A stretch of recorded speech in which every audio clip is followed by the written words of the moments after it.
Hello BookTube. It's probably been 3 months since I've done my last Unhauling Your Favorite Books part video, and I thought why not bring it back, because today I had a bit of a random urge to just go through all of my books, what's staying, what's going, and I have a lot to get rid of here. I've just literally done this today, so let's go through the books that I'm unhauling that are probably some of your favorites. So let's start with the ancient world, because I went through my ancients. I always go through them every now and then, and let's have a look. These aren't in any order, but we have here, and most of these I've read, and they've just taken up space that I don't. I can fill other books with there, but Hippocratic writings, read it. I don't need it really. I never go back to it.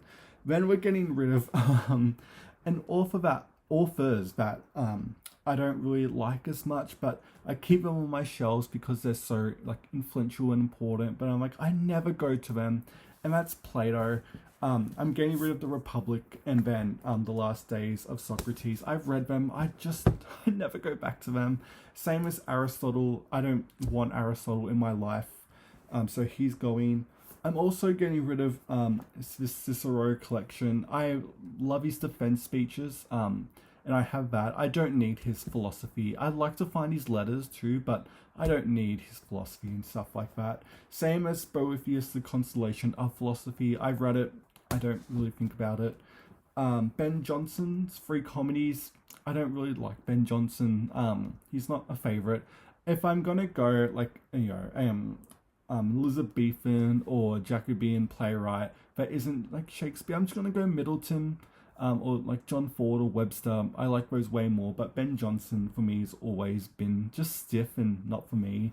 And then I'm also getting rid of The Pilgrim's Progress, which everyone knows because it was so popular when it came out in the 1600s, but or probably even before that actually, I don't know exactly. But Allegory, I read it and I don't really think about it, so it's going really.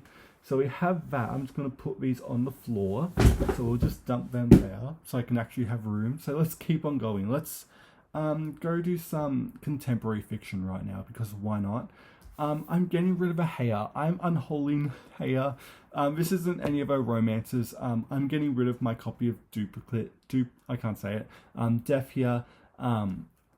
Watched a Heya time that came out yesterday, I think about it, but this isn't a favorite Heya. I don't really like her mysteries as much, and now that I've read all of 12 of her detective books, this is one of my least favorite. And yeah, I don't really own any detective Heya books anymore because it's not for me, but the only one I would consider keeping is Footsteps in the Dark. Outside of that, I don't really want to own Heya's detective books, if I'm being honest. God Knows by Joseph Heller, not Heya, oh my god. Really good, but I don't think about it, it's going. Then we have some Nora. I decided to go through my stack of Nora Roberts. I was going to put The Final Target in here, which is her newer release, but it's still too new. I'm like, oh, I can say a bit. So, Mind Games, this was her thriller from a couple of years ago now. Again, Nora trying to do a really solid thriller plot, but adding like speculative elements into it, which I just don't like. And I'm still waiting to find a Nora that I like that has more, again, speculative paranormal elements, but Mind Games was definitely not it for me. Then we have some bind-ups here. This is Chasing Hope. Red Vistas has Taming Natasha and Luring a Lady. So some old ones. This is The Journey. This has Treasures Lost and Treasures Found, which I really enjoyed, but then I didn't like Impulse, which is the second book in here, so it's going. Then I'm getting rid of her debut, Irish Thoroughbred. I read this. It's meh. It's the character. It's not that good, really. You still get to see glimpses of what Nora is going to be later on, but as an actual novel, it's just really kind of weak. And I read that trilogy too. White Teeth by Zadie Smith. Really liked it, but I don't ever think about it, so it's going. Same as The Swing. I didn't really like that much. I've been really hit and miss with Zadie Smith post like White Teeth. It's just never done anything for me. July by Tim O'Brien. Read, but I don't need to hold on to it. Also, we got randomly Hersey here by Kathleen Nixie. just some Christian nonfiction that I read and I don't really reference or go back to anymore. Same as the Book of J. This is with Harold Bloom and David Rosenberg. This is about the writer of the Book of J, who some people think was a woman. I never really got invested into like the theories about who wrote the Torah, just because it's kind of like Homer in that it's just way too old, so we'll never know in that sense. It's just not interesting to me, so it's going. Let's keep on going. So we have some more like modern classics pretty much. Forbidden Colors, I read this for Pride last year. Really enjoyed it, but I'm not going to go back to it. Then we have I know people love this author, and I do too, but I'm getting rid of East of Eden.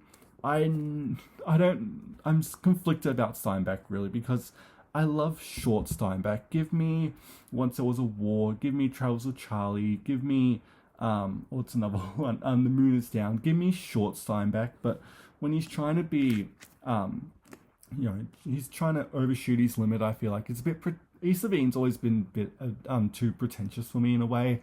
Again, it's just never clicked, and I feel like it kind of never will. Elizabeth Harris, The Long Prospect, an Australian classic, read it, but I don't need it. Then Calvino, I just never go back to Calvino. I have If on a Winter Night, Traveller, and Invisible Cities. Read both of them. I enjoy Calvino. I think I actually like his like lectures instead, or like some of his non-fiction. His, again, fiction, I would just rather prefer his non-fiction. Song of Solomon by Toni Morrison, read it. Probably still my favourite Morrison. I am due for a reread of a lot of her books, but I've always enjoyed Song of Solomon. I'm getting rid of Penguin Book of First World War poetry. I never look at it. Someone else will really enjoy it. Same as Letters to a Young Poet, of course. Read it. I don't think about it as much. Now, this is going to get a bit controversial because I know people love this novel, and that is The Magic Mountain by Thomas Mann. I read it, I enjoyed it, and I never thought about it again. And I'll have ebook copies of this. I don't need to hold this around, especially when Edith Wharton and Virginia Woolf and Kafka are right there next to Magic Mountain, authors I would pick any day over Thomas Mann, if I'm being honest. But again, I like Thomas Mann, but I never go back to him. Grapes of Wrath, I've never got the hype of Grapes of Wrath. I feel like it's a real American thing that I don't get. Same as The Good Soldier by Max Ford. Yeah, I'd say whatever it is. Yeah, fine, really. Let's keep going here because there's still some more.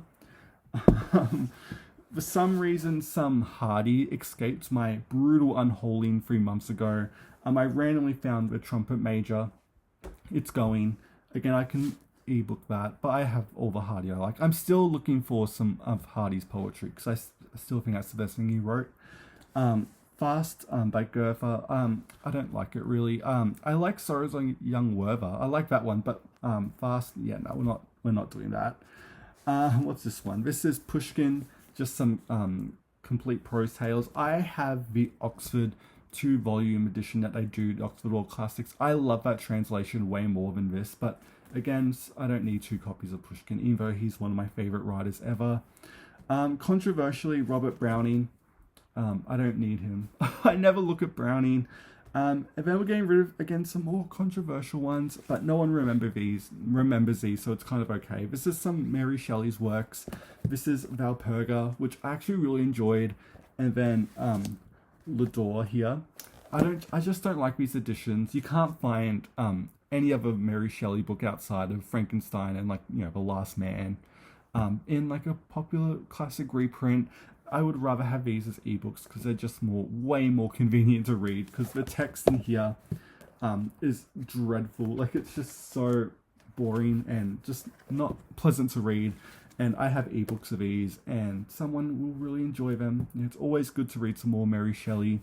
And then I have some Helen Garner here, just some short story collection that I don't really go back to. And then I'll grab the rest here. We're still going.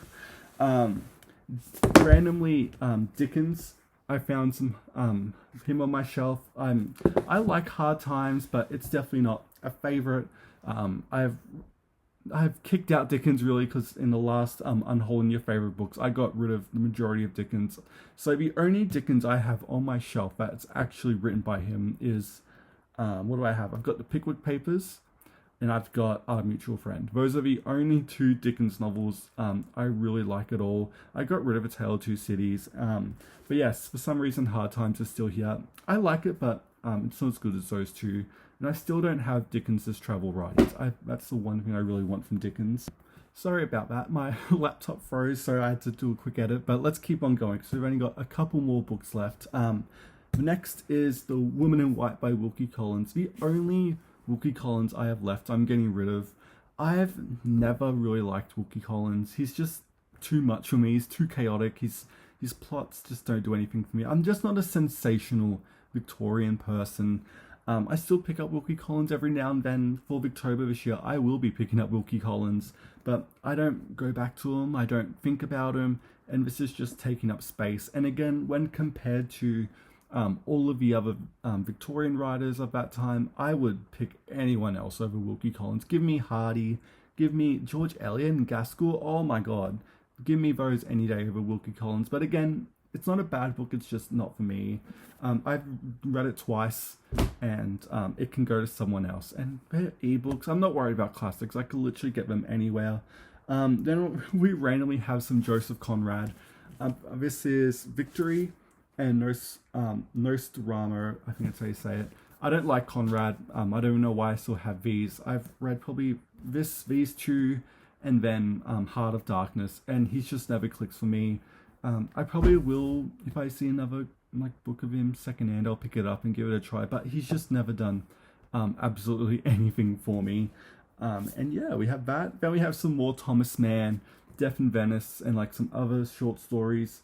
Yeah, it's good. I really like it. I just don't go back to it, so it's going. No regrets.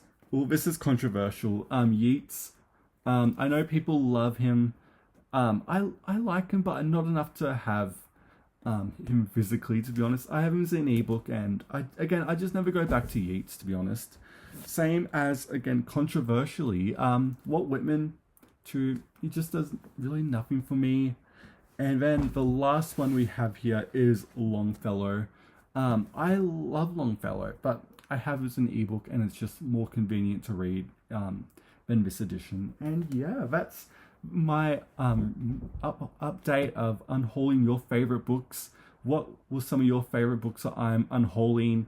And yeah, but all of these books I've literally read, and they just sit here on my shelf. So it's time that they go find a new home. And yeah. So thank you so much for watching BookTube, and I will see you next time.